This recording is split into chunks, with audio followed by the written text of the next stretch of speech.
Hey witches, and welcome to Witchin and Bitchin, a podcast. I'm your host Darren. And I'm Vicky. How are you all going today? I can't stop myself from saying It's okay. I've just become used to the fact that Vicky likes to ask people that can't respond how they're feeling. Anyways, guys, so we've got an absolutely amazing special guest for you today. So Stacey Demarco is an internationally respected spiritual practitioner, a metaphysicist, and witch whose passion is to make practical magic accessible to everyone. Her down-to-earth yet scholastic spiritual style and her skill at weaving ancient techniques to solve modern problems make her popular amongst clients and a regular contributor upon all things metaphysical across television, radio, and other media. The author of 4 internationally successful books, including The Witch in the Boardroom, now in its 3rd edition, Witch in the Bedroom, The Coffee Oracle, and The No Excuses Guide to Soulmates with Jade Sky. She's also the author of the stunning annual lunar and seasonal diary for both the Northern and Southern Hemispheres, which has been a sellout since 2011, and her latest oracle deck, which I have here, the Elemental Oracle, was released in September of 2020. She's also the founder of Nature Luster, a program to assist people to engage with nature for healing and health, and a past committee member of the Pagan Awareness Network. Her website, www.themodernwitch.com, is one of the most popular websites in this genre. And from Sydney's northern beaches, she's an avid adventure traveler, horsewoman, beekeeper, environmental activist, and although she loves the snow, she understands that her skiing is unlikely to improve ever. I'm just kidding. So please get a nice big warm welcome to Stacey Demarco. Yay! Welcome. Oh my God, I always get embarrassed with bios. Why? The skiing thing is real. I am a very, very bad skier. Do you get to go much to places that have actual snow, not like yes. So I got into skiing. I love what I call the big white room, right? And there's something very magical about being in a very quiet environment like that. Yeah. And, it's gorgeous. And my husband is an expert skier, so is he? He's one of those, just picks it up and can naturally talented. You down the mountain, he's very, very A-type around.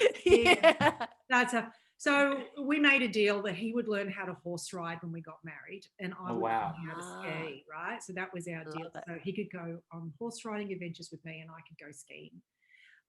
He has done better at the horse riding than I have done. Oh, no.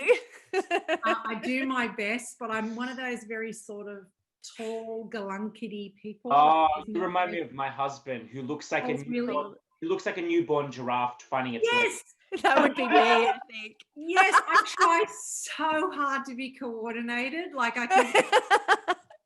can't coordinate the top of my body and the bottom of my body, right? So if it's sort of one body, part of the body thing, I'm actually a really good archer, and I'm really good at throwing the javelin, and I can sort of ride a horse well. But anything that is a lot of coordination, I have been the victim of coming down mountains and making what they call a yard sale. I don't know whether where you hit the wall, you hit the mountain so hard that all the bits of your equipment go down the hill, right?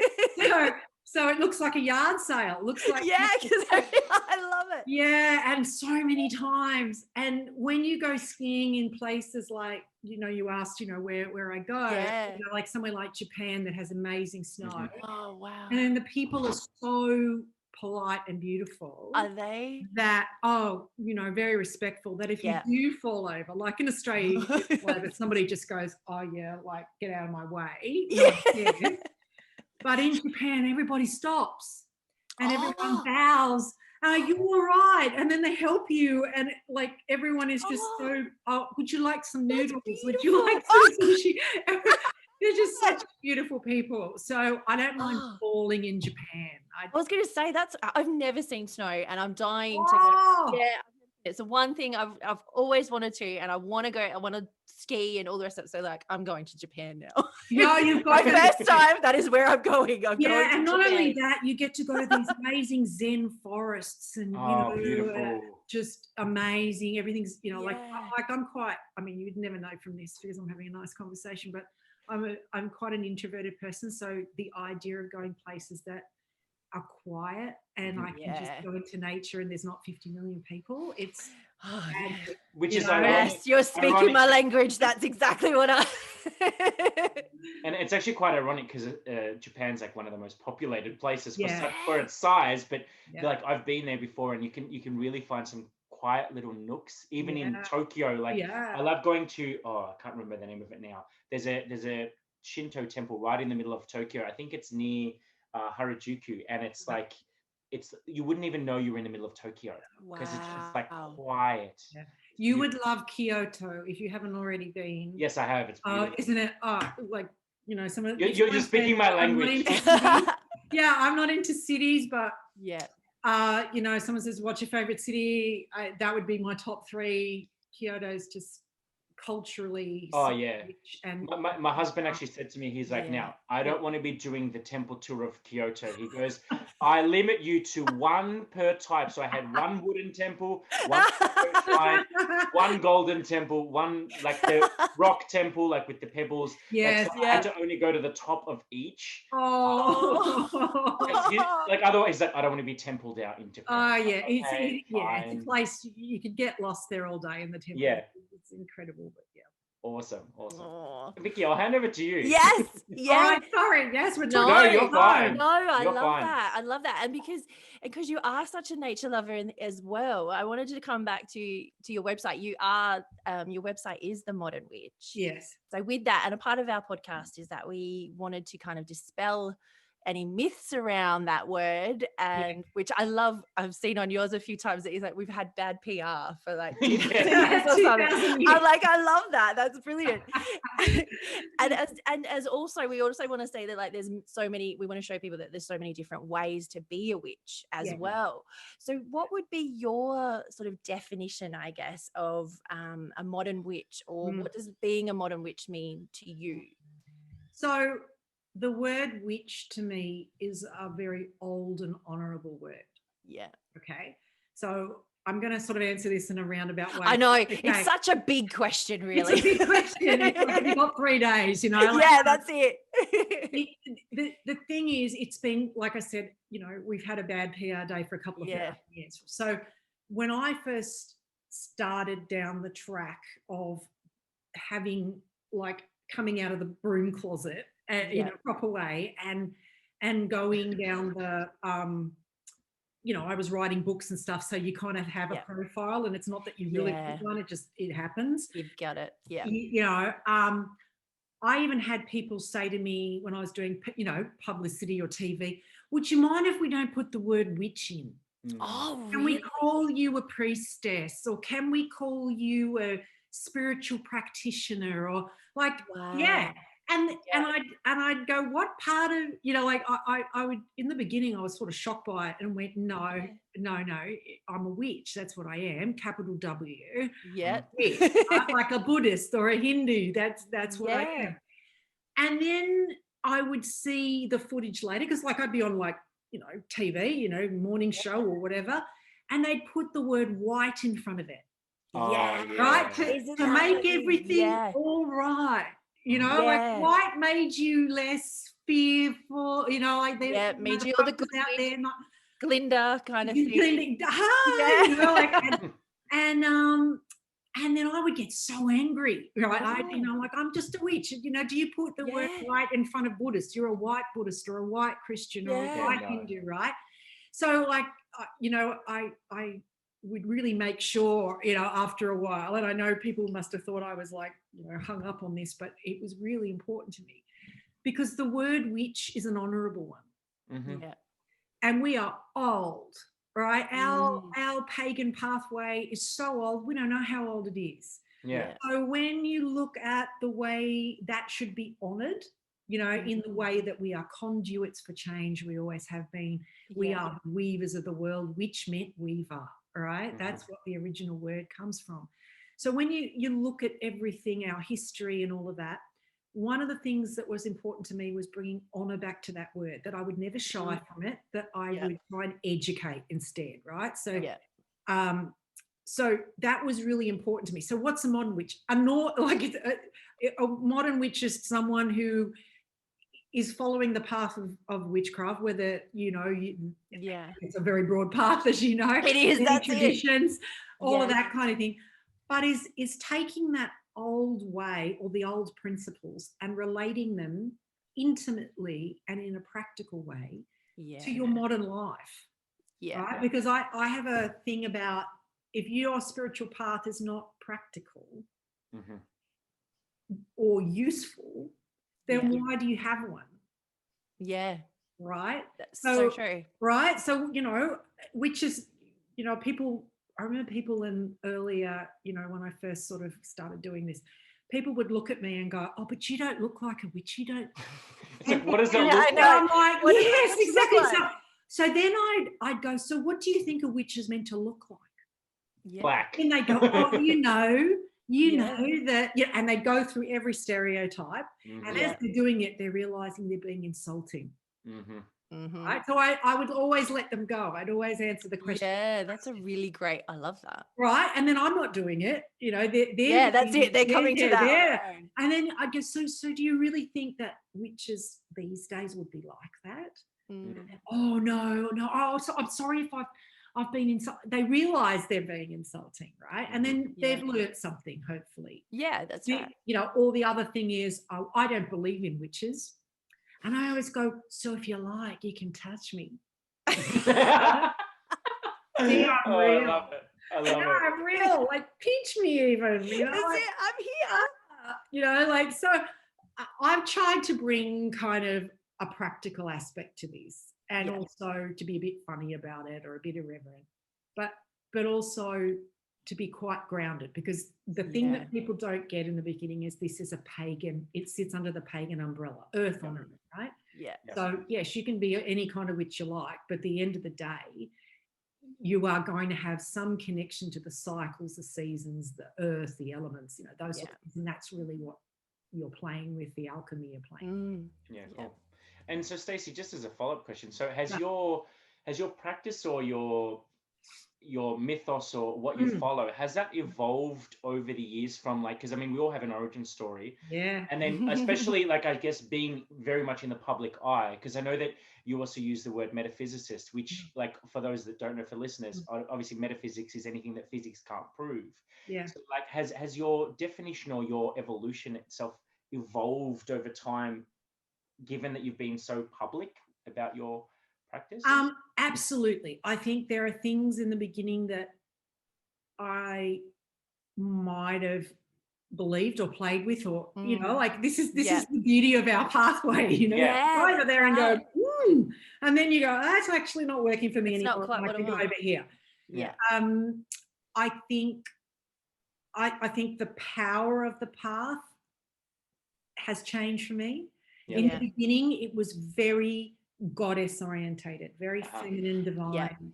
Yeah. My first decks were, goddess and sirens, and then I did the masculine divine, which was gods and titans, right?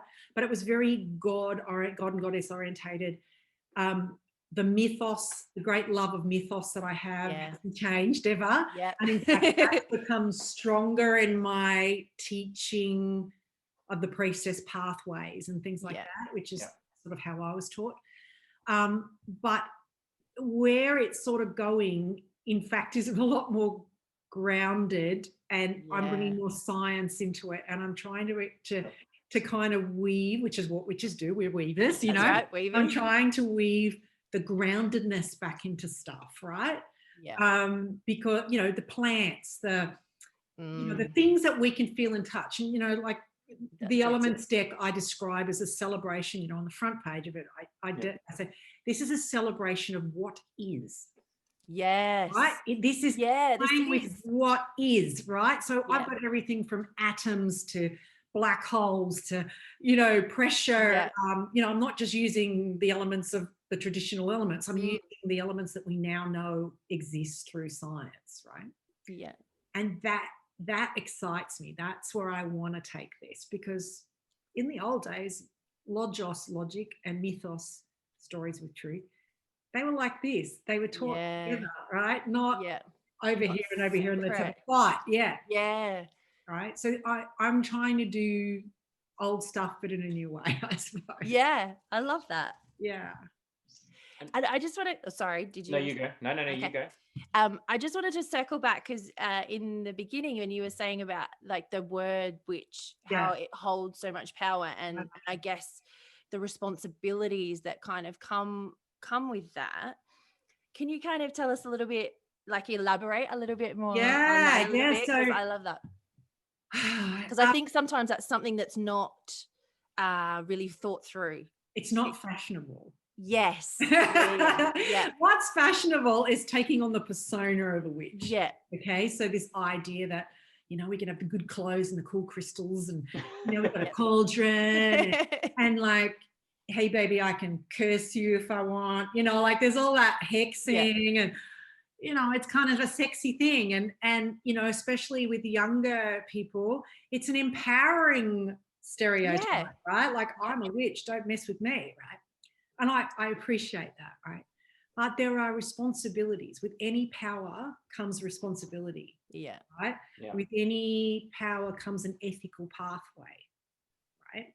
Yeah. So I think for me, when I was coming through, I wanted to be as ethical as I can, right? Mm-hmm. Am I a perfect person? God. I am not a guru. Right? But I can tell you, I try and follow, the witchcraft and the stoicism path. So this is about you developing your virtues, and your civic mindedness and your service. And you're trying to do that the best way you can. And if we do that within a witchcraft path, which is a very powerful path, very easy to step over to the dark side, really easy. And I don't mean the dark side is a lovely shadow side. I mean the dark side where you're hexing people all the time. Enough witch wars in our community to, to avoid that stuff. Then building that, we have a responsibility to build our power from the inside out. Right? So that means we harm none. Do what you like, but harm none. And we do our best to be ethical. And I think the big shock to me, and this is, I don't really talk about this very often, but the big shock to me as I was going through and my profile and my work sort of spread out, was that people, there was a proportion of clients or people that were attracted to this that actually wanted you to be the guru, wanted you to be sort of, why don't you have a coven where you can, have all these layers of people and you be at the top of this and, like this whole hierarchical, almost Christian power play thing. And I think if you weren't aware of that, right, that might have been a very tempting thing, like my manager, for example, he takes all the lovely calls from people who, want a session, whatever. And the number one thing that he has to turn people away from, for me anyway, this is just for me, is people wanting me to help them curse somebody, right? Their ex-husband, their wife, their, whatever. And, look, if you're uncomfortable, I'll bring cash around. That's going to change it. That's going to change my mind, right? I was once at a Mind Body Spirit Festival and this guy was talking to Richard and wanted me to do this thing, and Richard's like, no, look, I'm telling you, I've worked with her for 15 years. There's no way that she'll do it. So he comes in the next day and he literally has like a, like an old bookmaker's bag. Bookies. Bookies. And he undoes the bookmaker's bag and Richard's like a bit scared to look in, So cash. There was cash. And he says, so would she do it like, for the bag? Oh my gosh. I'm not joking. Richard tells this story, and I'm like, and he just looked at me and goes, she definitely won't do it. Really, just don't go near her now. Do not go near her now. Walk away slowly. Just continue. Go on your way. Yeah. So I think, in our community, it's really important that we do have this very clear ethical base. Yeah. I was actually interested to also tap on, and I don't know if this is one of the things that I noticed, like watching some of your work, because like I'm a big fan of the show The One, Yeah. and I know that there's obviously a bit of it's a point of contention because obviously the other host that was on the show was from the Australian Skeptics Association. Yeah, Richard Saunders. Yep. Yeah. So, and I know that, like me as someone who absolutely believes in psychics and all that kind of stuff, like we often get faced with this backlash of people expecting us to prove what we can do. Yeah. And it's like, so is that what kind of caused this, not a push, but almost this gravitation towards using science in your craft and using metaphysics to explain what you do as a means of kind of keeping the naysayers or whatnot at bay? Was it, did you ever feel that kind of a pull? Not a motivation. No, I don't care. Hate me, but I don't care. But I'll tell you what it is, okay? Yeah.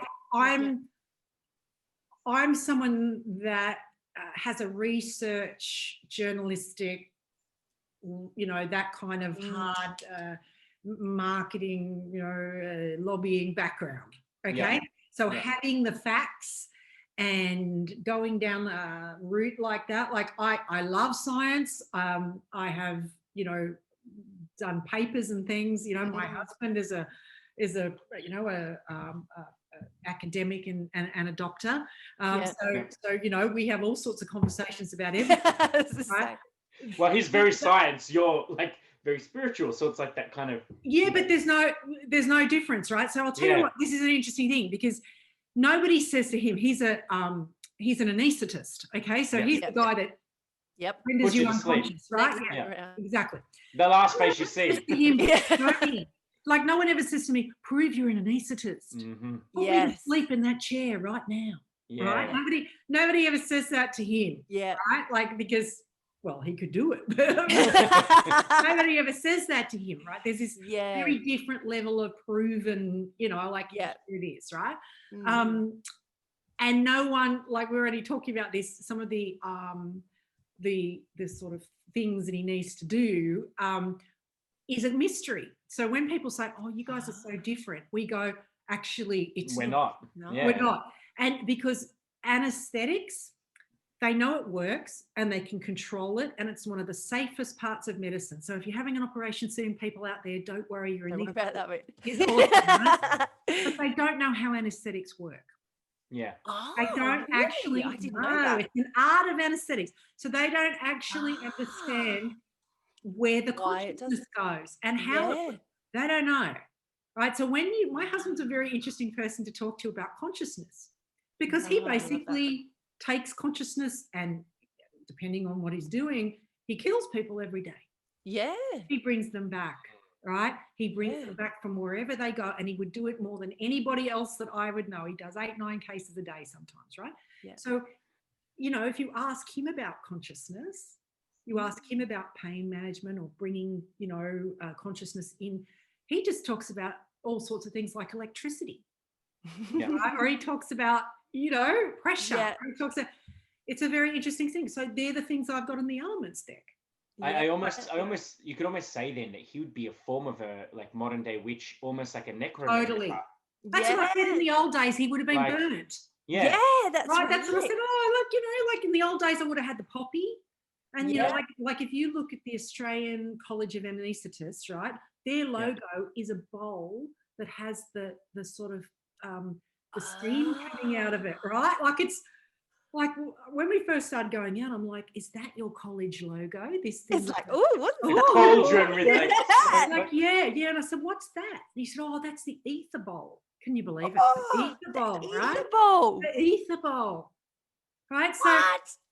So this is it's awesome, right? So we talk about poppy, we talk about all these different things that they used to use. I grow some of, the old herbs that we use for changing consciousness and stuff, all legal. I do the legal ones. This is, it's interesting to him when he goes, oh, see, that thing, I know what that plan is. We used to use that to dilate the eyes.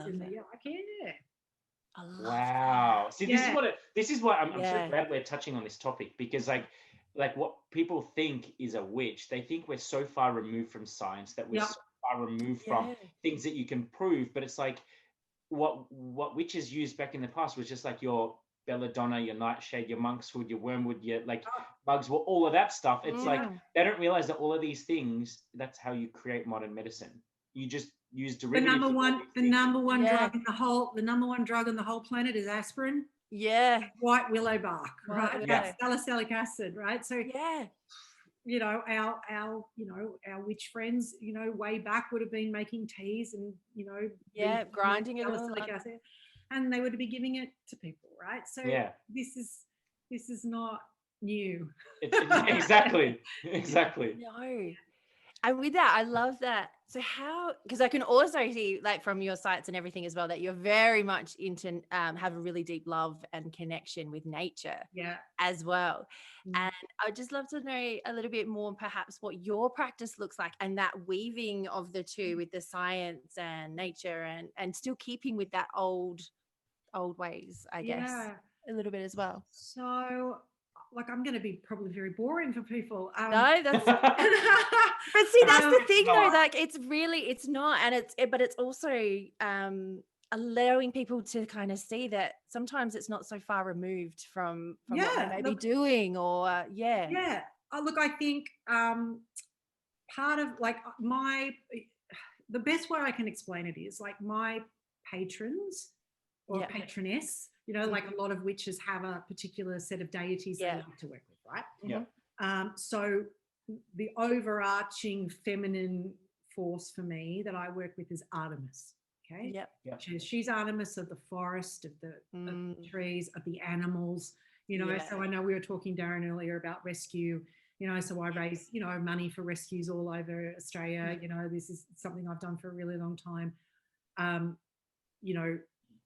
Very involved in animal activism, and that's not part of my profile. I'm very quiet. I use my maiden name. We do what we do, but for me, those sort of artemistic practices are things that reflect my patroness. They're important to me, right? So in the morning, I get up and I like to move. I like to get the brain working. So I'll go for a run in the reserve, in the nature, because that's what Artemis does. So this is very connective. I have 2 big dogs. I run with them. Like he runs with the hunting dogs through the forest. Right? Then, I do a small ritual, a grounding, shielding, all that sort of thing in the, when I come back.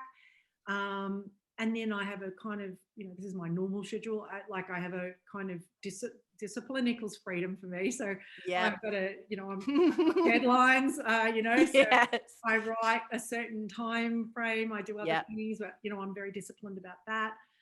And then, I do teaching, I construct programs. That's a way of giving back for me. So if you think about the old-fashioned priestess paths, it's not about standing up there being the priestess with the flower crown, right? It's about service. It's about service in the community, right? So, I'll take calls from, younger witches coming through, you mentor people, you do whatever you do. It's not something that you talk about a lot. No, that's right. But I certainly follow the wheel of the year. So every single, time that we're coming up, I'll change the altar, I'll, celebrate, I'll think about the psychological impacts of those beautiful celebrations. Of course, I follow the lunar cycle, which is very important. I have a small house, but a huge garden.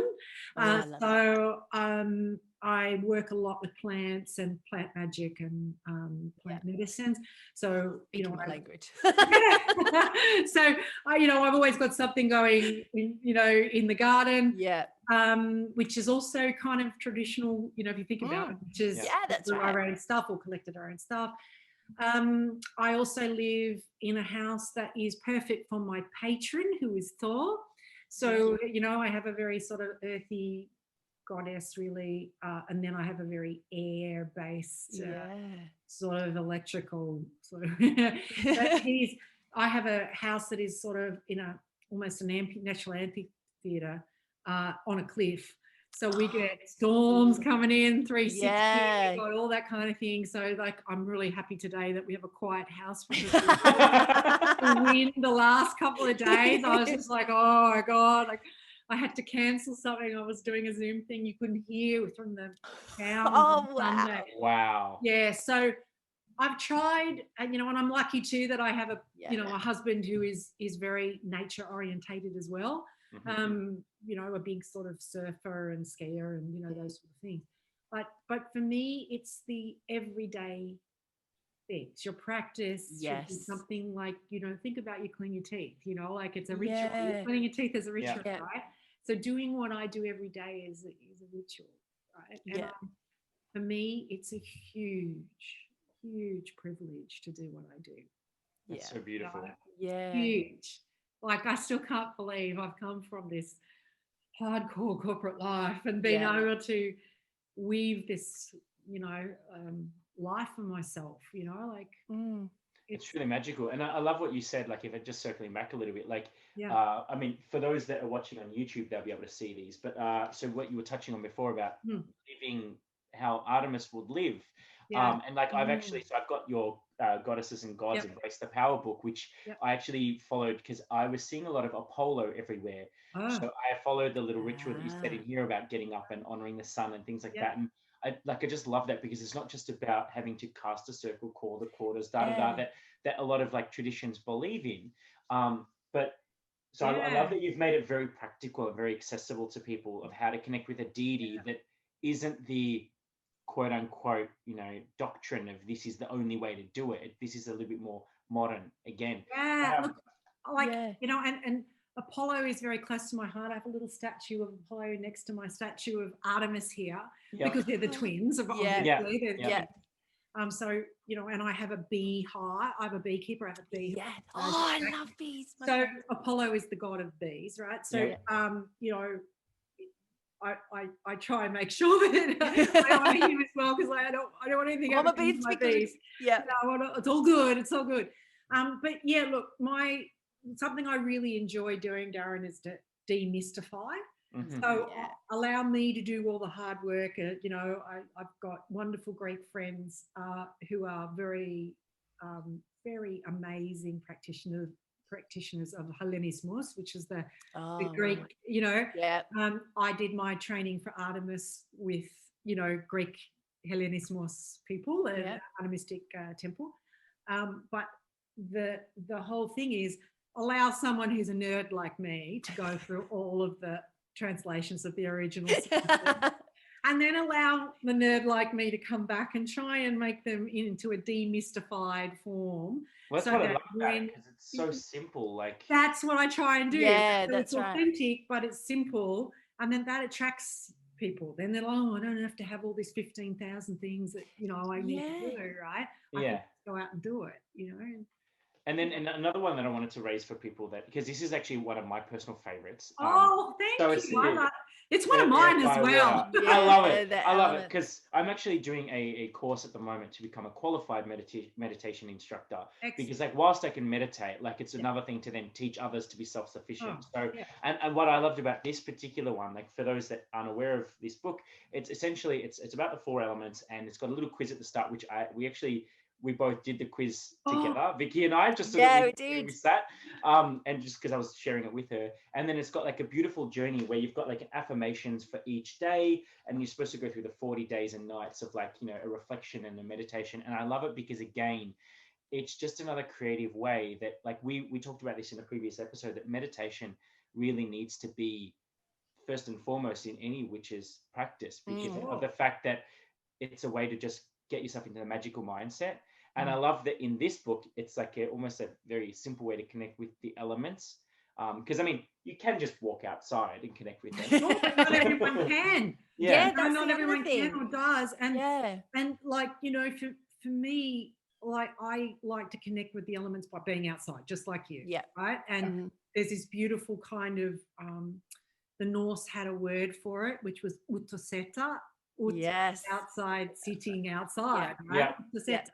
And it sounds like a very simple thing, but not many of us do it. We don't sit outside and then look at all the elements and connect with them, right? So I guess, like I said, it also you if you sort of put it into this, okay, I can do it for 40 days and 40 nights. I can manage that, you know. You give it into like bite-sized chunks rather than the big whole hog of everything. If I can bring people slowly but surely outside, that would be Yes. great. Yeah.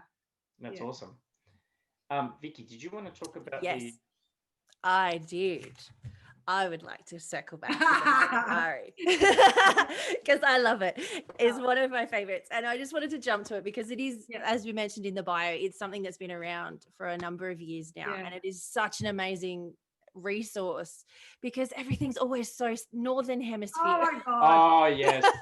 Can I just tell you, it's right? everything. Oh my God. The reason people go, oh, so, you know, how long you been doing this? It's like, well, this will be our 12th edition. Yeah. Like, it makes me feel really old, right? 12th edition. And then they say, oh, you know, what's the big creation story? Well, the creation story was I had the shits. Yeah. You get a really nice diary that I like. It was always Northern Hemisphere.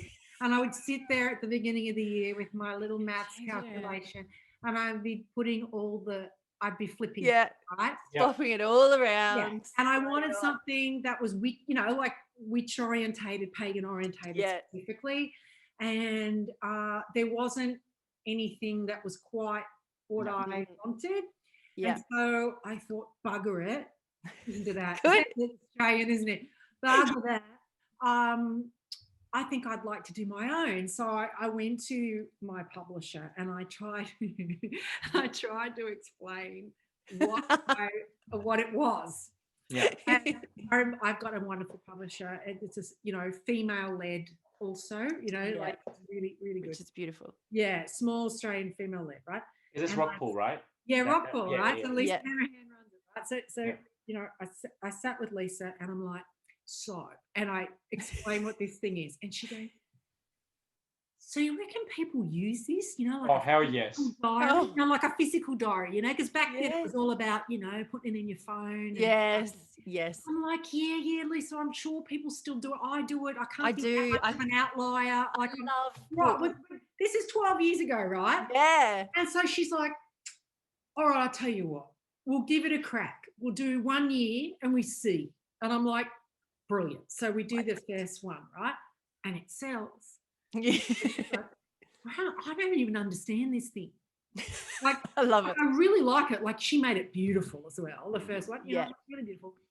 And she goes, all right, let's do another one, right? And so she does another one and we sell a bit more. And then she starts getting inquiries from overseas. Like, could you do a Northern Hemisphere one like this? Because there wasn't quite anything quite like what we're doing. Yeah. And then slowly but surely it's kind of grown. And so now we've got like different language editions. Yeah. You know, Northern Hemisphere.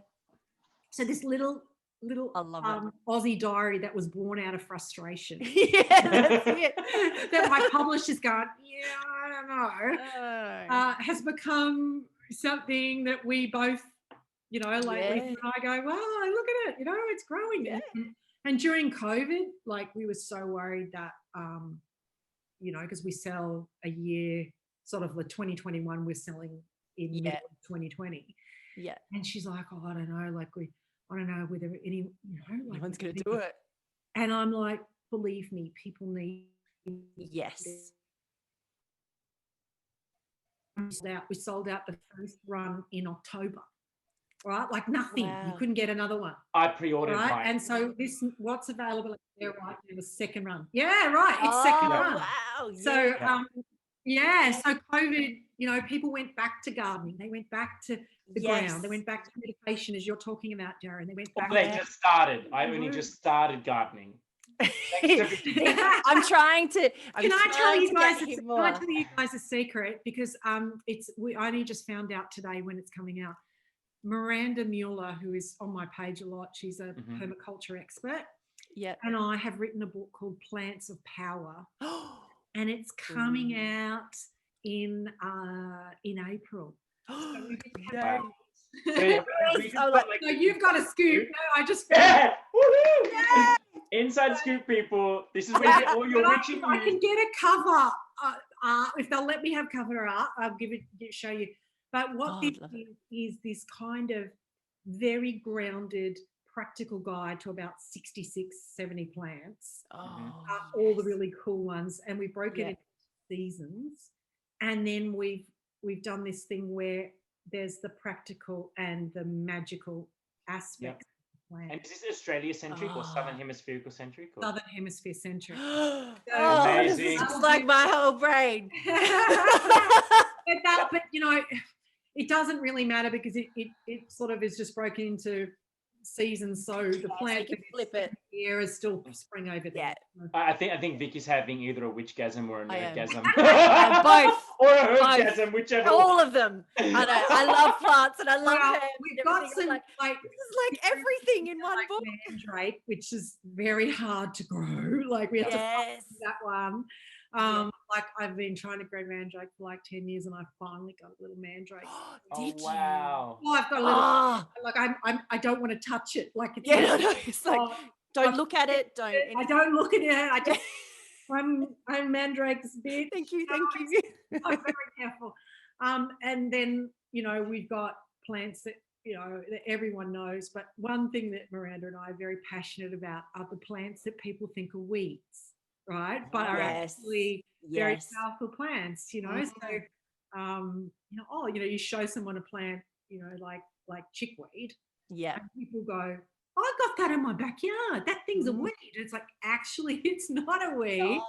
What you can do with it is, look, you can make a vodka out of it. Like you can make chickweed vodka. Or you can chew something and, you know, if you've got a mozzie bite or a tick bite, you put it on your head and it draws it out. Oh, I didn't know. Oh, okay. Wow. Yeah. That's awesome. So there you go. So no excuses after this, Darren. Like, okay. I know. Okay. You're going to be in now. Look, I started off because like COVID, obviously I'm from Melbourne. So like we were in hardcore lockdown from March until November. I pretty much didn't leave my house. So a few things happened for me. One was my 2020 diary. Like I'm not talking about your diary. I'm talking about my general 2020 diary. Waste of bloody money because dear diary, today I'm at home, tomorrow I'm at home, I'm at home. Like, but anyway, no. So that's why we talked about giving people refunds of 2020. Like, oh, see that diary, you didn't use it. Yes. Well, in actual fact, like I still have, and this I don't have them here on display, but I actually every year that I've bought your diary, I have still got it. It's on my bookshelf. And see, I'm the same. I keep it. When we've got it on the bookshelf, my husband's like, these are old. Why are you keeping them? I'm like, do you not question? Like I have put notes in there.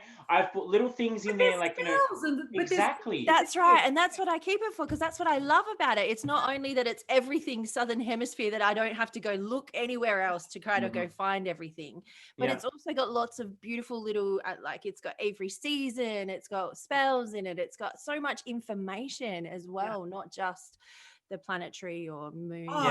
Like stuff as well. Like I get super upset when people go, oh, I just saw the moon and, you know, I've looked through it. I go, yeah, but did you see that there's a really good ritual to this particular god you can do? Yeah. Oh, I didn't read that. It's right there.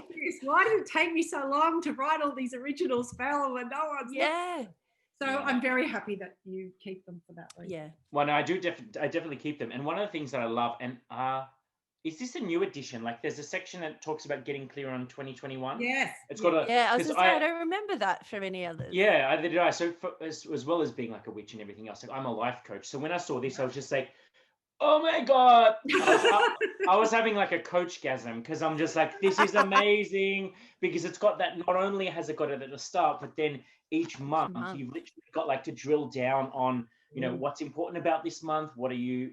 What's going to give me joy? What am I devoted to? Ideas and musings. Like, I love that you've put all that in there because there's so much care. And it's like, as a coach, people often think, oh, you know, when I'm trying to do goal setting with people, they think like a year is so long. And I'm like, okay, let's just set a goal for a month or let's set a goal for the next 7 days. Like by chunking it down, Yeah. And they don't realize how much they can achieve in a year when you break it up into 12 doing it little sections bits. or whatever. You know what I mean? Yeah. So I think it's absolutely lovely and like Oh, beautiful. good. I'm so glad that you like that bit, because every year we try and put in we tweak it, something different. And to me, it's important that people feel they're progressing in their year. Like there's Mhm. in the beginning, few months in particular, that you get this sort of idea of the fresh start and all of that. Yeah. That people go, actually, I really want to go down this path and do this particular thing, and reminded every lunar cycle, really what that's how this is a really good way of doing it. That's so awesome.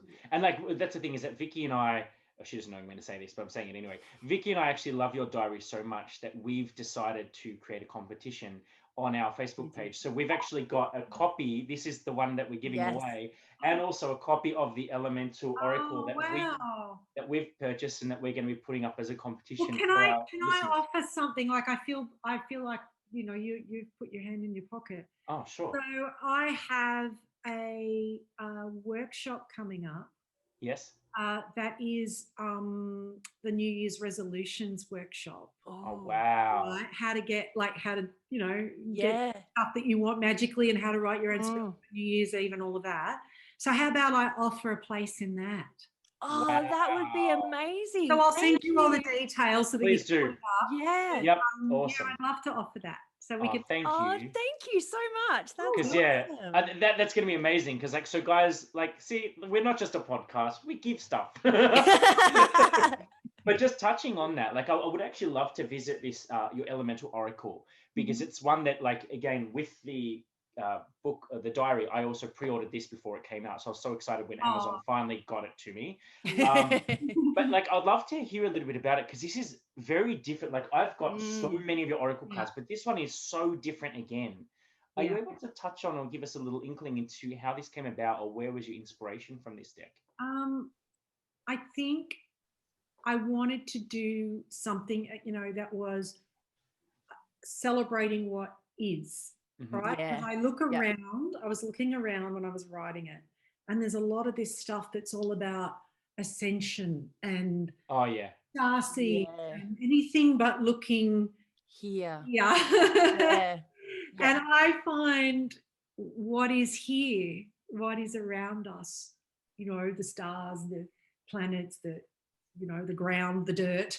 I work with the dirt, so incredibly wondrous. Right? So amazing. I sometimes look at my, my cat who had a visit earlier. He comes in and he's covered in lavender flowers. Look at his face and his big yellow eyes, and it's sort of like, I could sit there and watch you and smell you all day. It's small things, right? Yeah, my husband has this, that we have a kitten, and he just goes around she's not a kitten now, she's a bit older, but he goes around and smells her. He's like, it's the new kitty smell. I can just keep smelling her all the time. I'm like, it smells so good. And my cats, they're allowed to go out into the garden. They're trained to come back before sunset and all the rest of it. They're only in my garden, and there's so many good things to roll in. Yes. So I pick them up. Oh, you've been down the south. Yeah, I know where you've been. Smell the lavender. And we've got lots of catmint and catnip, and one of them likes that. The other one doesn't care. So, he's off, and you're like, oh man, you've lost an afternoon. You've been down. You've been down there, haven't you? Yeah. So to cut a long story short, it's kind of, I wanted to turn people on to the magic and the power of what we've got. Yeah. You can go over there and look at deities and all that. Half of my decks are all about that. Right? The moon, and but I kind of went, you know what? I want to share with people too the kind of elements that I use in my magic. Yeah. Right. I love using wind and electricity and magnetism and some of these, gravity, right? Like things that you don't really think about using, but you do without all the time. About it often. Yeah. I mean, if anyone out there knows how to defy gravity, please. I've been trying for years. It's just No, we work with gravity, right? So Yeah, That's it. but it's really important. It was really important to me to see whether I could create something that was this really cool blend, of alchemy and stuff. Because this is what we used to do with it this way. Yeah. Strayed a little bit. So it was also really important to me that it was very modern. Like it looked very cool and very magical, and I work with Kinga Britschke, who is like, we've got a couple of decks together now. Kinga's amazing, like amazing. Look at I was gonna say artwork's beautiful. Amazing. And when we work together, it's a really easy process because she's so her vision is so surreal and also grounded. We think about things like making sure that all age groups are in there, that we are very inclusive, and there's a diverse range of ages and races and colours, and this is something that King is very passionate about as well.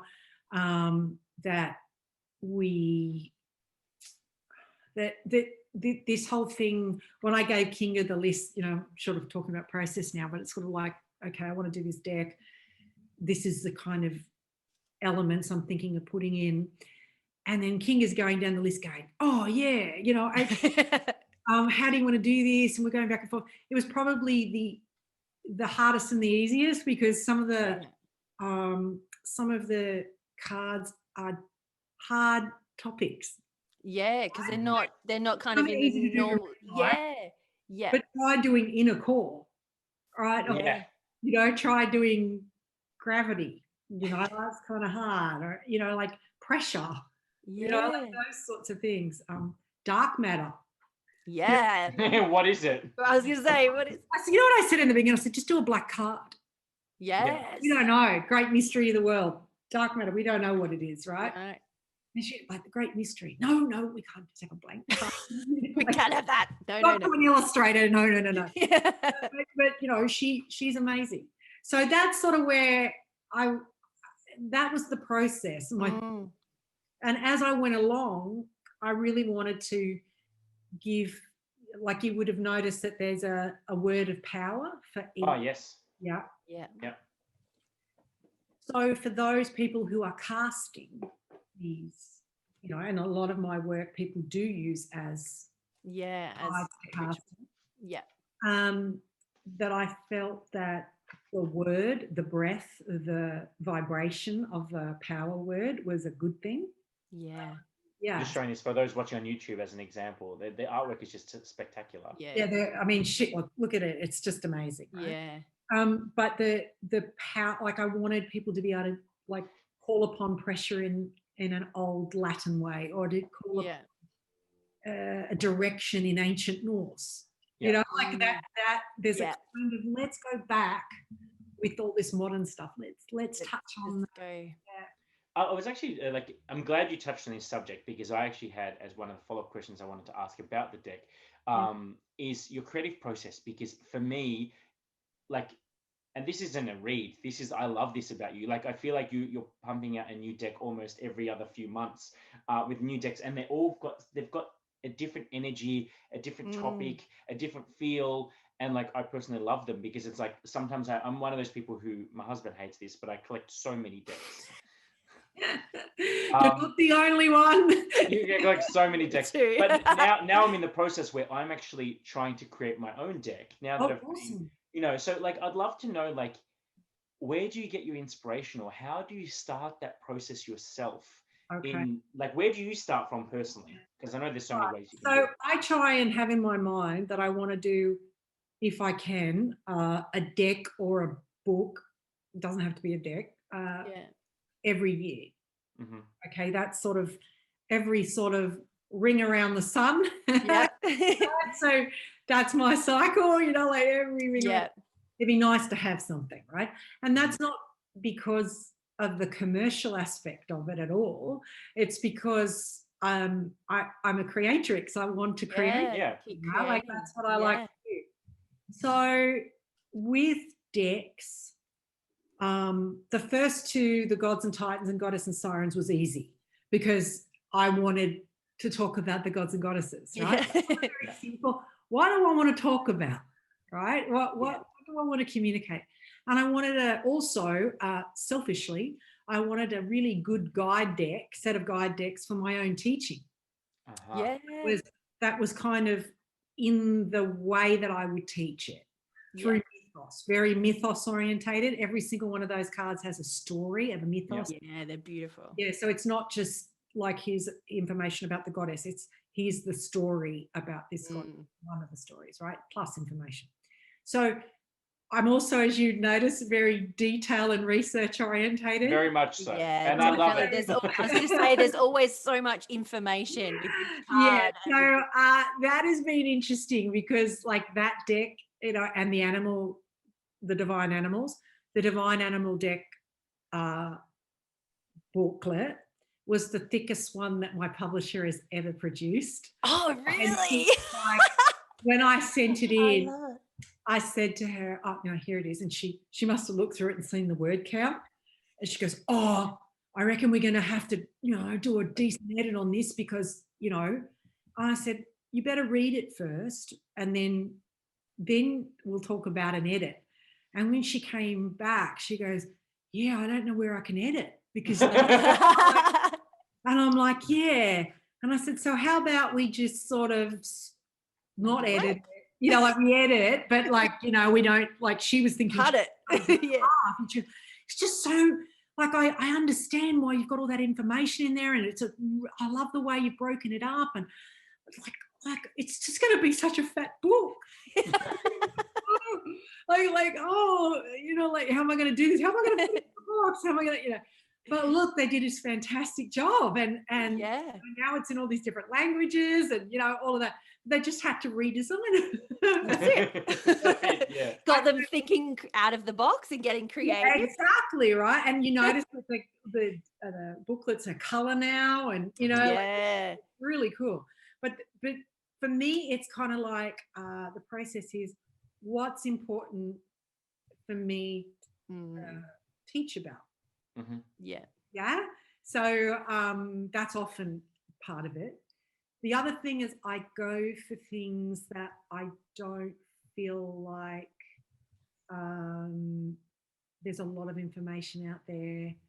Something that's missing in the market per se. Yeah, I never look at, oh God, it's hard because I'm notorious for not looking at other people's work and not looking at other decks. Like I'll pitch something to my publishers, "Oh, you know, there's one out there like that." I'm like, "Oh, okay." And then I'll say, "Oh, well, what if we do it like this?" You know, like, and, so it's different. Okay, all right, yeah, because I don't look, right. I think about what I would like to write about or contribute, and then you know, we talk about it from there. The process for me is I'm a big picture down person. One's either some detail up or big picture down. Yep. I know this from being a coach. Yes. Chunk down or chunk up person. Yeah. Right. Chunk down, right? So I see the vision. Right. So I'm an Aquarian, like double. Oh, well, I was wondering if you enough said. Yeah. But I got like lots of grounded earth throughout the rest of the chart, right? So I've got this, you know, big picture thing. So I get Post-it notes, and I think about the different cards and the theme. Like I get the theme very, very strongly, very focused of what I want to write about, and then I kind of put up the cards on Post-it notes on the window. And I basically have these yellow legal pads that I write. I try and work it out on. Old habits die hard. And then I start doing the research. Yeah. Sometimes when I go down the research path, I go, "Oh, I've just found out this thing, and I need to go that way," right? Yeah. Or "Oh, that's really interesting," right? So sometimes there's a change. The more I find out. I also love talking to experts, like so the Viking deck. I spoke to a lot of archaeologists from the different universities. Oh wow, that would have been fascinating. Oh yeah, but it changes all the time. So like you think, "Oh, I've got this information," and they ring you a month later and go, "Actually, we've just found this thing that's older, you know, so you know that it's sort of, you know, you're going to do the very best you can. I've even got this sort of thing down the bottom that says all this information was right at the time. But the animal deck, for example, was so beautiful to write because I try and whittle down, you know, if you love animals, try and whittle it down. Yeah, I was going to say, how do you do that? Yeah, but I tried to whittle them down by story because they're divine animals, right? So I've likened it to mythos, which is very close to my heart. All wonderful stories. But then there's a section on each animal where you've got the latest information on that animal, and of course their status on the red list. So whether they're endangered or common or so, you know, you read certain things about an animal, you know, so for example, you might look at lions or you might look at coyotes or whatever you're looking at. And then you're sort of not getting the information. So this is the researcher in me, like, I need to find the lion dude. Who is the lion? Who is it? Who is the and so you go down these and you find people just as passionate as you are about your thing.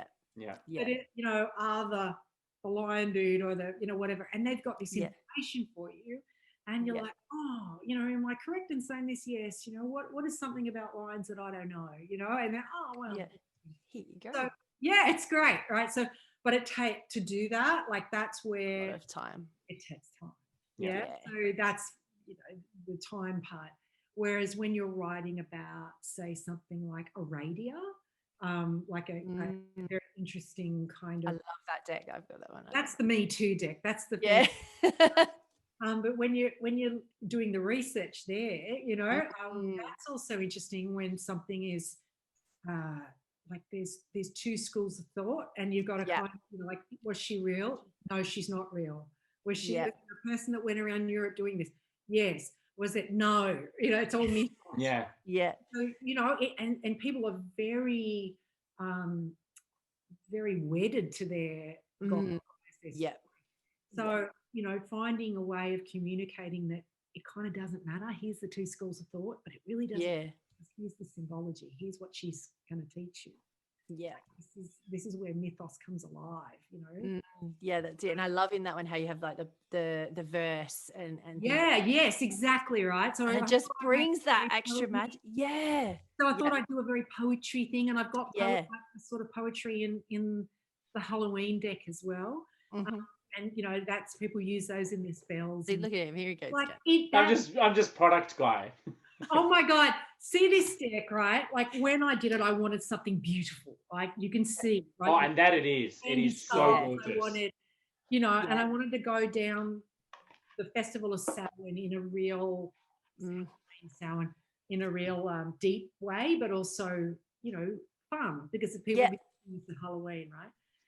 That deck, like I sort of thought, oh, this will be the least successful, you know, like once I've done it, I kind of think, oh, well, you know, I worry for the publisher, all this thing, so I don't know, like it's such a narrow, you know, that's my number one deck so far.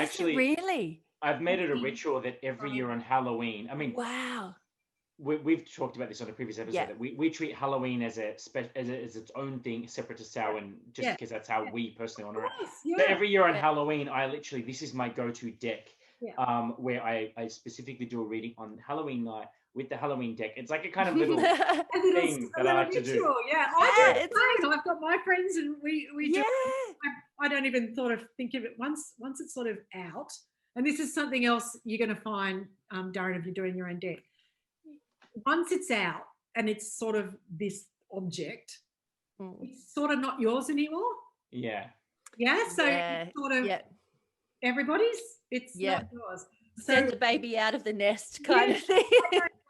So when I say we read, you know, like people come around and like that we'll read from the deck, I don't actually think about it like my deck. That's not my deck. That's a deck, and we use it. It's a tool.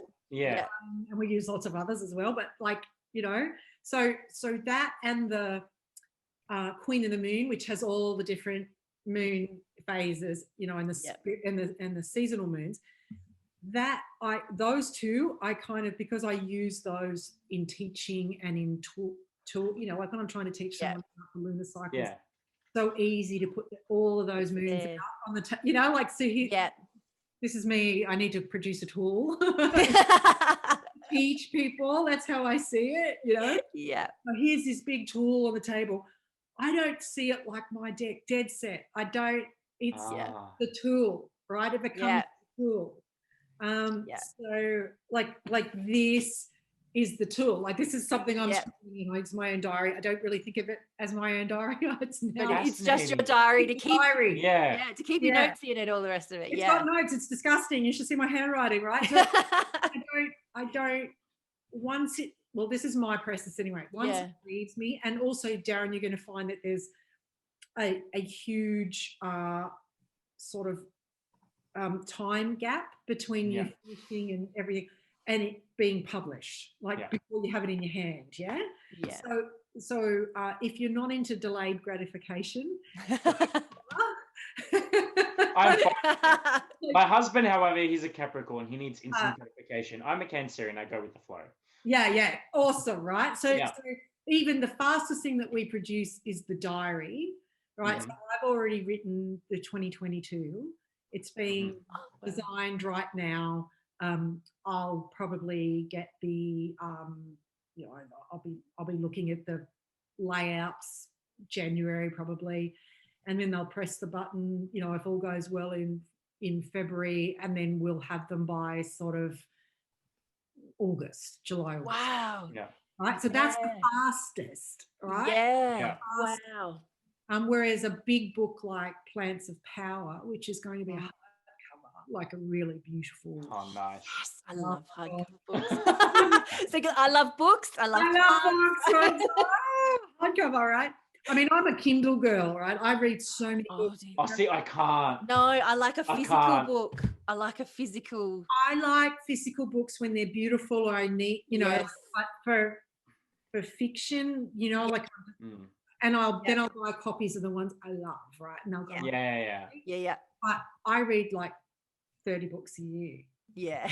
Wow. I thought I read a lot. You put me shame. I think you put me shame. You literally. So we've got, like, when we built our house, the whole reason why we chose, because we only moved in this year, the whole reason why we chose this particular layout is that the front room is like what they call a formal lounge. Yes. But it had this little, like, how do you describe it? It's like it kind of cuts like into a little the wall, indent like an indent into the wall, and the vision we had was to do a wall-to-wall shelving because we wanted to call the front room the library, and we actually have now built thank you COVID. I had a lot of time on my hands, so I built it. And people think that it was part of the house, but I actually just went to IKEA and I knew the measurements. So I got sectionals that kind of fit together to fill the entire cavity with a wall-to-wall, floor-to-ceiling bookshelf, and we called the room the library. Oh, I'm impressed. So we sound a little bit snobby, but and so I love having my physical books up there. So I've tried to do Kindle and I just can't. I just can't. I love to be able to go literally I sit there and I do this sometimes. I'm like, oh no, I get you, right? I love the smell of a page turner. Oh. The author's copy comes, right? And normally the press, right? And sometimes it's still sticky, you know? Like it's completely hot off the press. Yes, oh my God, you know, and the cards, they come and they're like still sticky off. I was going to say like that kind of crunchy kind of. Yeah, it's great, but like I said, I have a very small house, and it's very beautiful, but it's small, and I have this ginormous garden, like huge. So it's kind of like, you know, my husband and I talk about both of us, and we talk about maybe we'll add, you know, maybe we'll add to the house, and then I'll go, oh yeah, but I actually, with that money, I would actually like a bamboo garden at the back. Yeah, that's right. Nice. So we haven't ever quite got. It doesn't quite get there. It keeps going out into the garden. So I have to have my Kindle. So you actually just reminded me when you said bamboo that whenever someone says bamboo, I always think of it. And because you've been to Japan, did you ever go from Kyoto out to Akihabara where there's like the bamboo forest? Yes. So Vicky, if you ever go to Japan, you have to go to this place. I must admit, I'm writing all of this down. So I know where it's just outside of Kyoto, and it's called Akihabara. So it's like this bamboo forest, and when you walk down, it's literally just bamboo on both sides, and it's kind of whimsical because when the wind blows through it, it has this almost like a whistling sound because the wind's kind of going between the bamboo. Yeah. Shafts? And it's You call kind it of shafts, whatever they are. Yeah, I actually don't know. I don't know what they're called. What is a tall thing of bamboo called? Yeah, Is it a shaft? Like it's a forest, I think. It grows Yeah. in a forest. It's Yeah. I don't know. I know I've kind of gone off topic, but it was just because when you said bamboo, I'm like, oh, I just had this flashback to Japan. I'm like, yeah. Like I'll go with you. Yeah. I'll just go vicariously. Yeah. Send a photo. Show her a photo of it. Oh, I will. I'll send you a photo because we took photos in Akihabara because it's just beautiful. It's beautiful. Gorgeous. Now, I was actually being a little bit rude looking down, and there was a reason for it though, because I wanted to show people watching on YouTube one of my favorite cards in your Halloween deck. Like, I just love this one. It's the Underworld card. Oh. So it's gorgeous because it has like this beautiful skull, and it's got like the pomegranate, which is obviously, for those that know their mythos, it's connected to Persephone and the underworld and stuff. And it's just such a gorgeous deck. I'm not surprised that this is one of your bestsellers. Yeah, look, Jimmy Manson has done a fantastic job on this one. It's really gorgeous, and just the way that, like it, I think in the beginning there was a lot of fear around. Oh, I think this is going to be a really dark deck. And I said to Jimmy, let's make lots of black, but this bright. Oh, it's so colourful. Flowers, pomegranate, everything coming out of that. Inside of the box is bright yellow, like it's bright orangey yellow, like.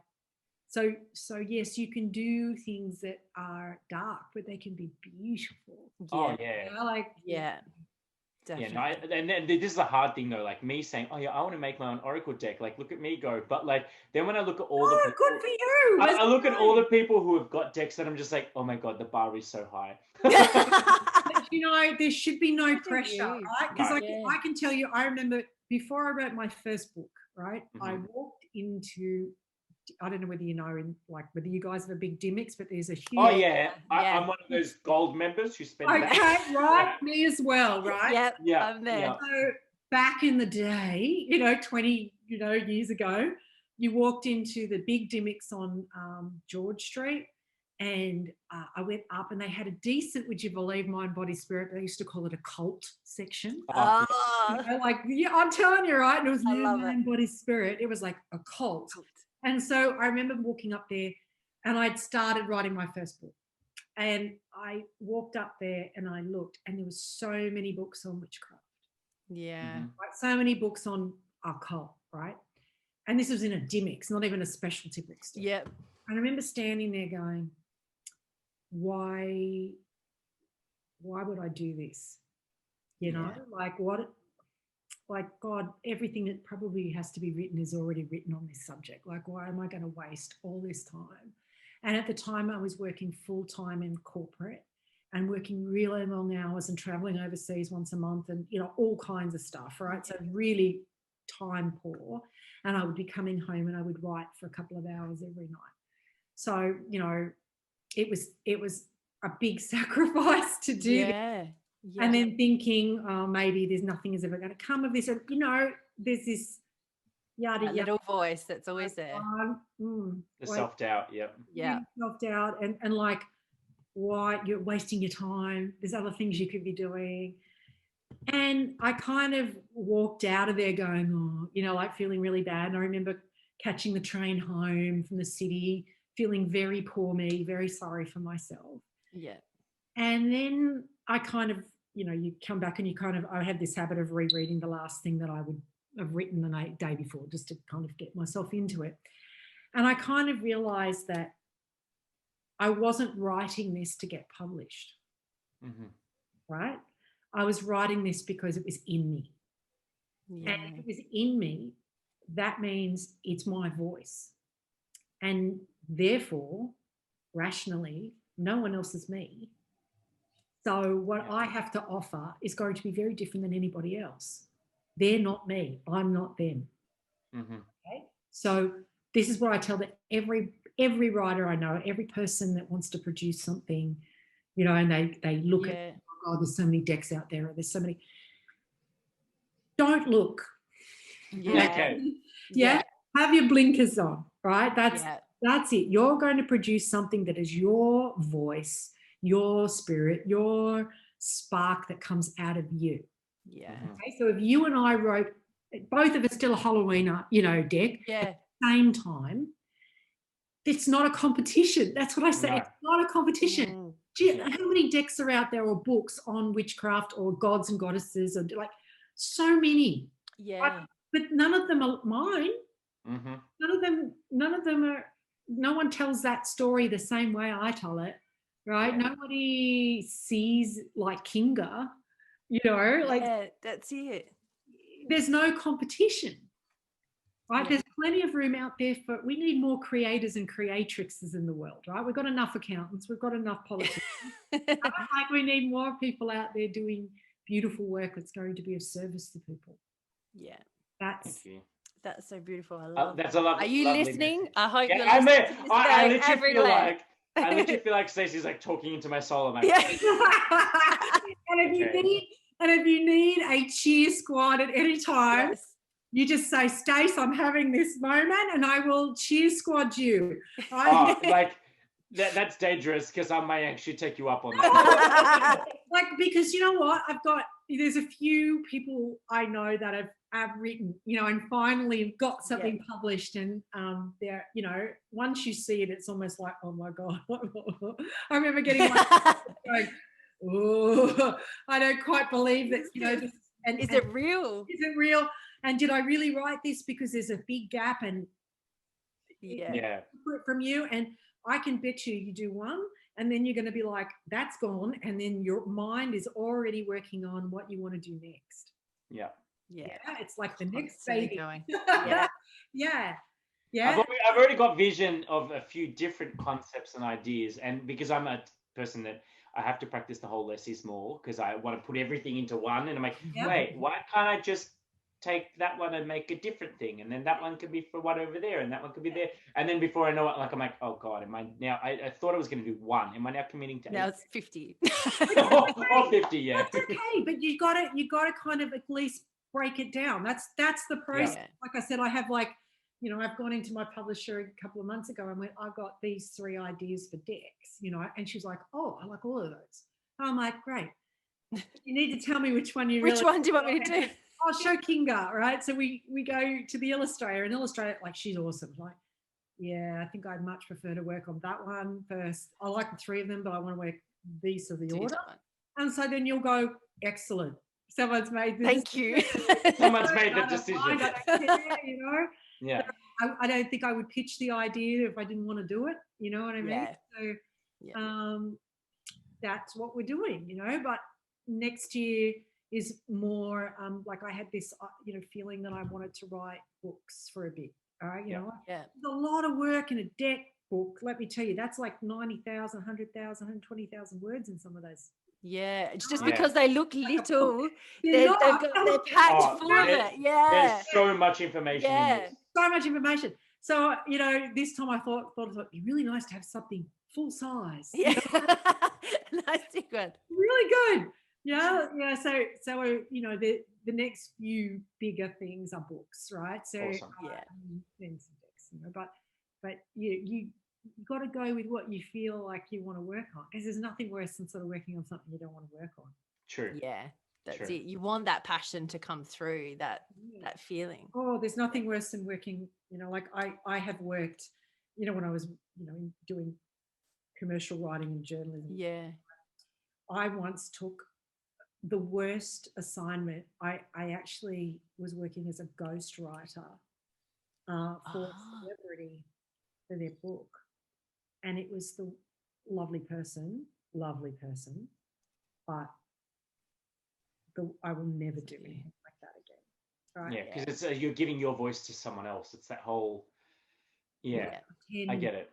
Yeah. But I guess that's the thing, is because us as witches, like our word is everything. Authenticity. Yeah, that's power. it.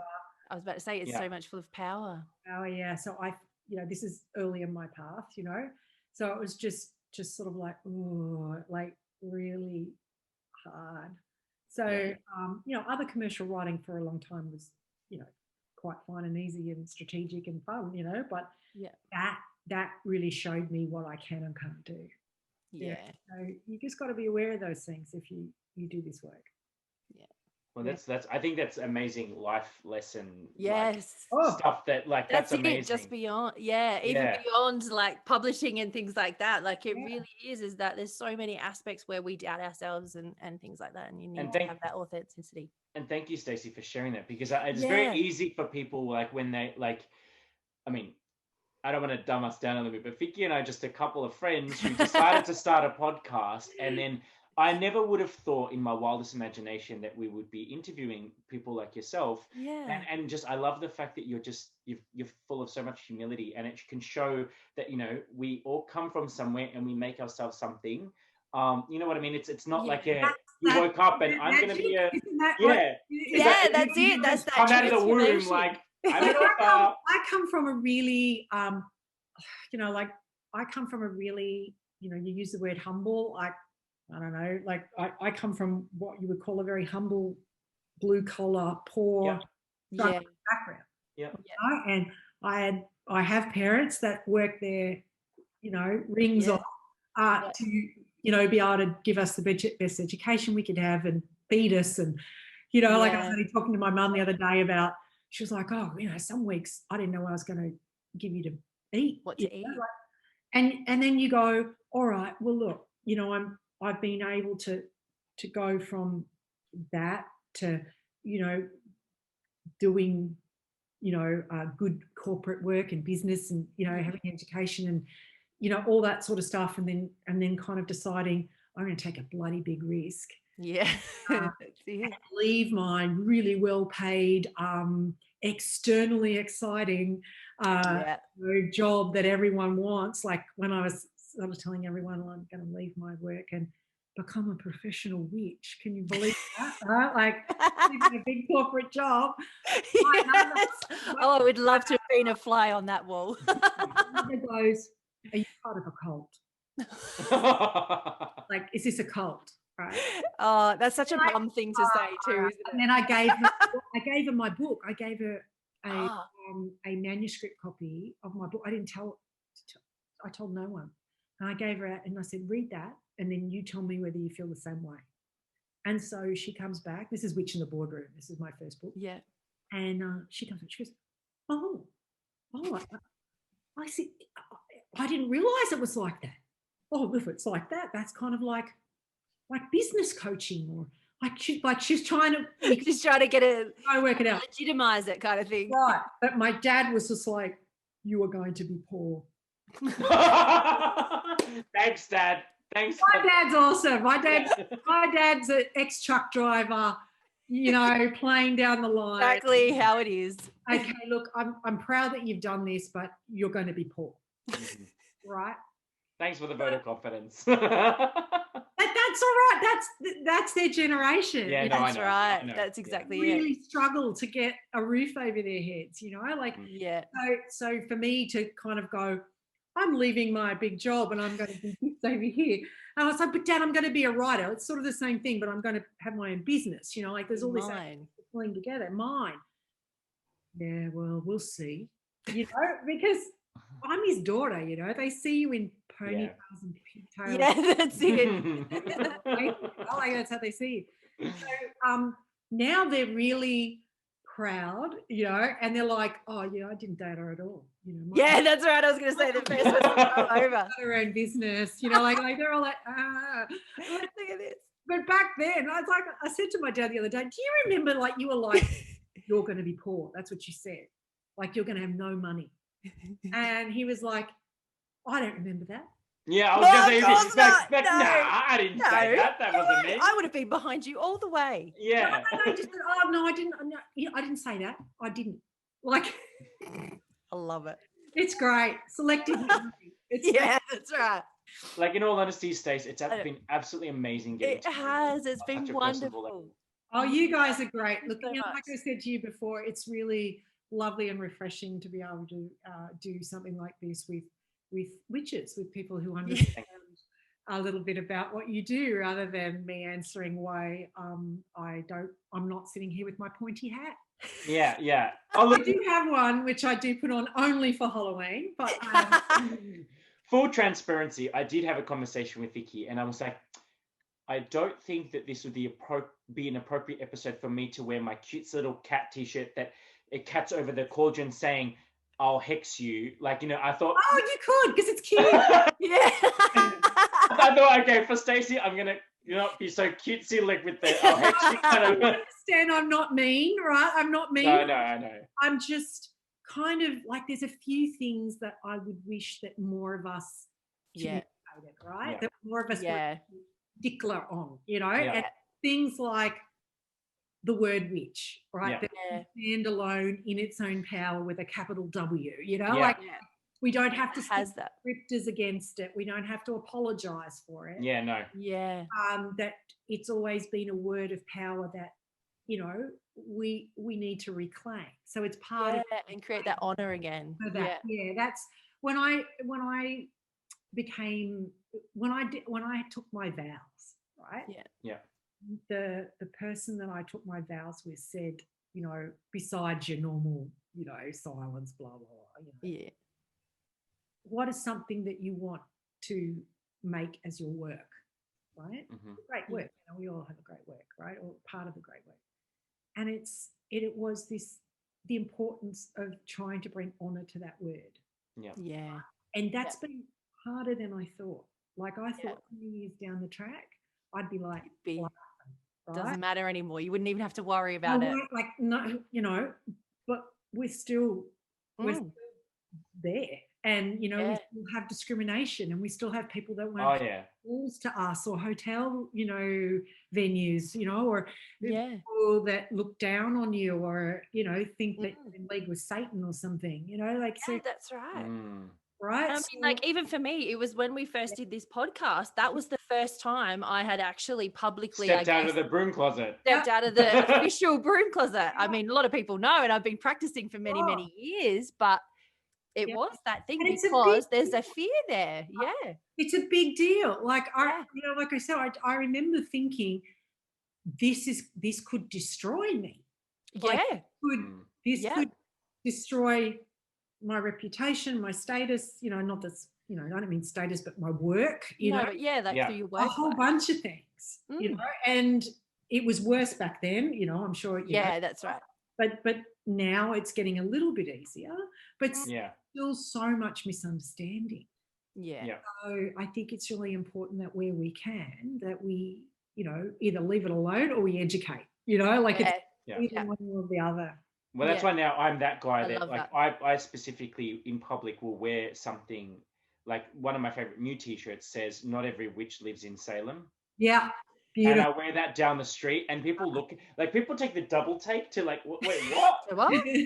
And then when they read it, they're like, what's that mean? And I explain, well, I'm a witch, and they're like, what do you mean, witch? And I kind of give them the easy version. What part of the word don't you? I know, isn't it? It's like Or usually there's enough information out there now that you should know what this is. No, the first question I usually get is, don't you mean a warlock? I'm like, no. I'm a witch. Yeah. That's it. They're like, you're not a wizard? I'm like, this isn't Harry Potter. I'm a witch. Yeah, the wizard. Yeah. So they either think warlock or wizard. I'm like, no. Yeah, because of the male. Witch. Yeah, that's right. Yeah, I'm like, no, I'm a witch. And they're like, but can boys be witches? I'm like, yes. Can girls be truck drivers? Like, can girls drive a truck? Show some evidence of that, or it just baffles me. But anyway, I'm not going to get into it. It is important, though. I love that you're doing that, because it is important to have that conversation. It is, and it's also important to sort of pick your battles if you're going. 100%. Yeah, definitely. It's actually, I don't want to go down another tangent, but like a very funny story, like because I'm just conscious of your time.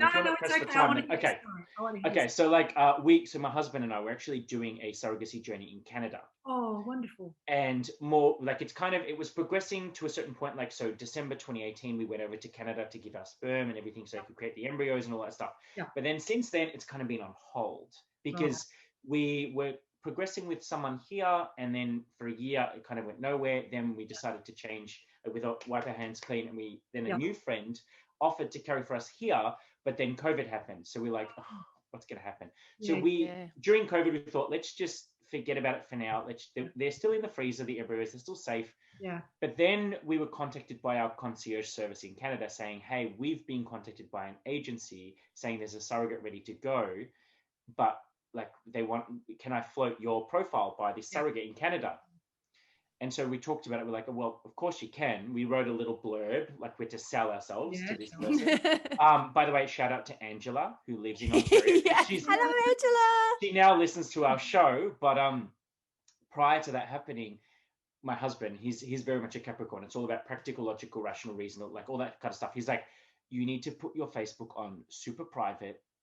Oh. Like, just in case. He's like, just in case. Let's just be sensible about it. He's like, I love that you're all into your witchy stuff. Like, I love it. I support it. Just, we don't want to scare the girl. I'm like, okay, cool. So I made it super private. I hid everything, da-da-da.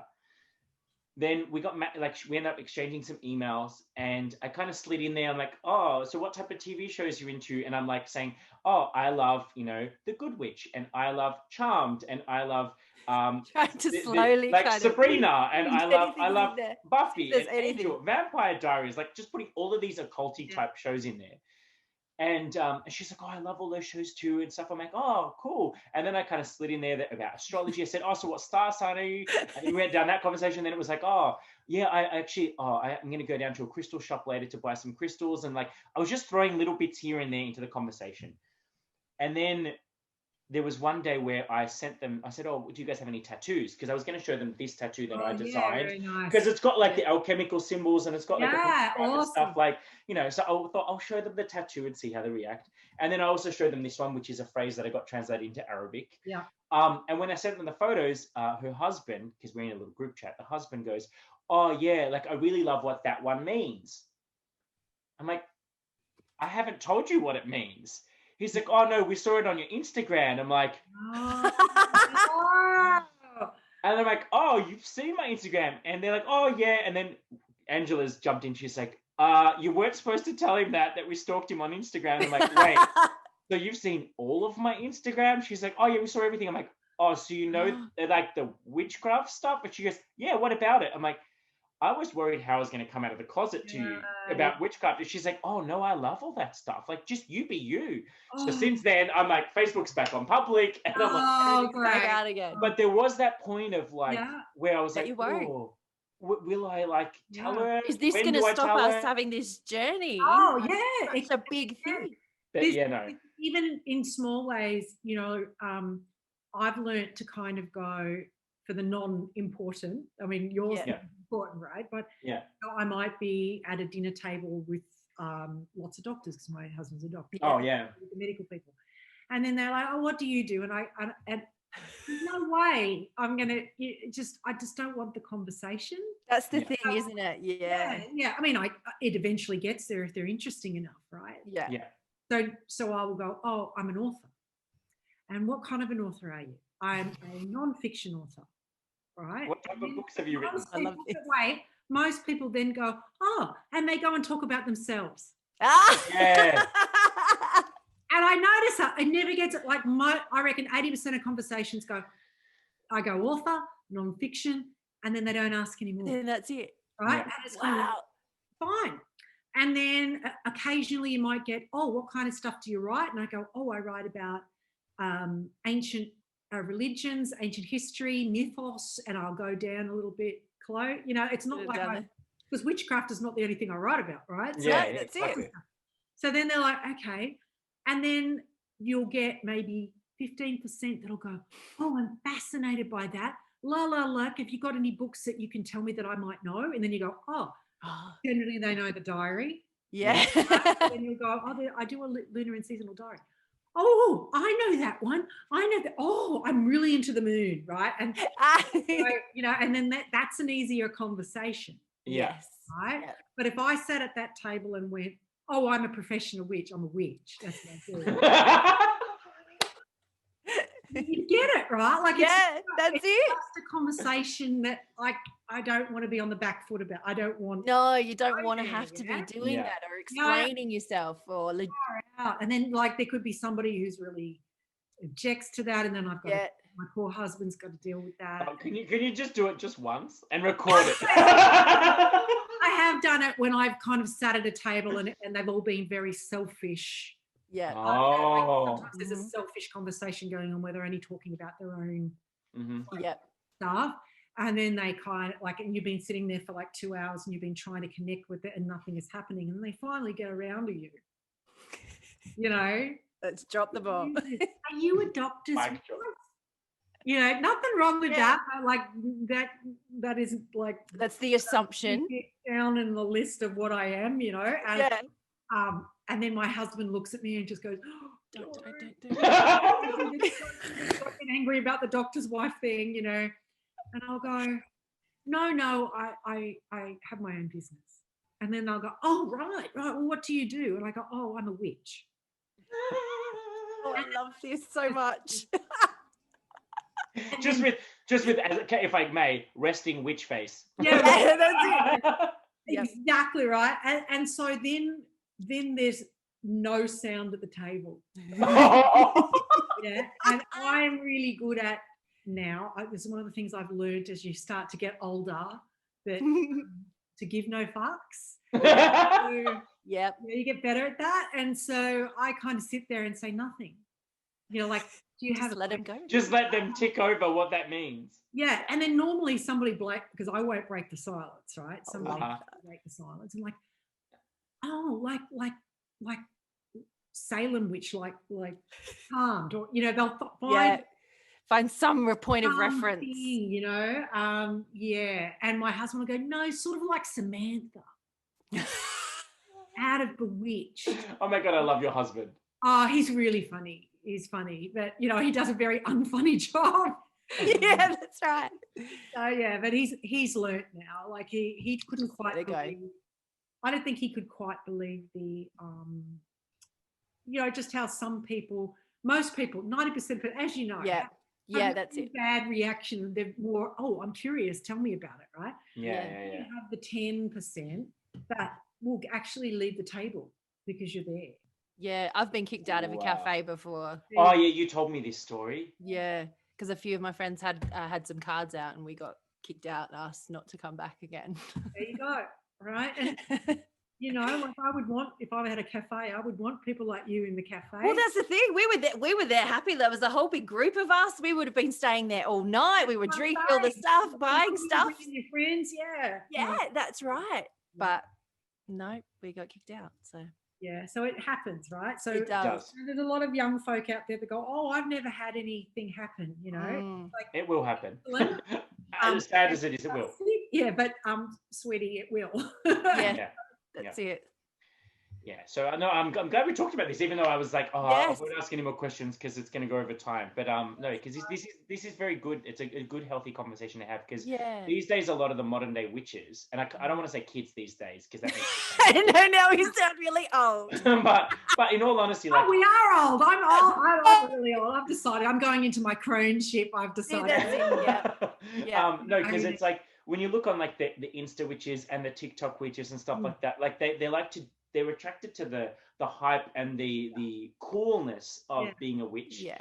But I don't think they realize that there's an other side to it. Yeah. The side that's not all the, oh, look at my cutesy little photo of my cauldron or my cutesy little setup of my spell that I'm doing, or I'm going to record, or what that ridiculous thing, they're going to curse the moon. I didn't I heard about that from someone else and just went, I'm the same. I'm like, what? Oh, like really? But anyway, so this is why when people take this on as a life path, it is literally a life path. It's not just something that we do because it's cute or on trend or it's a fad.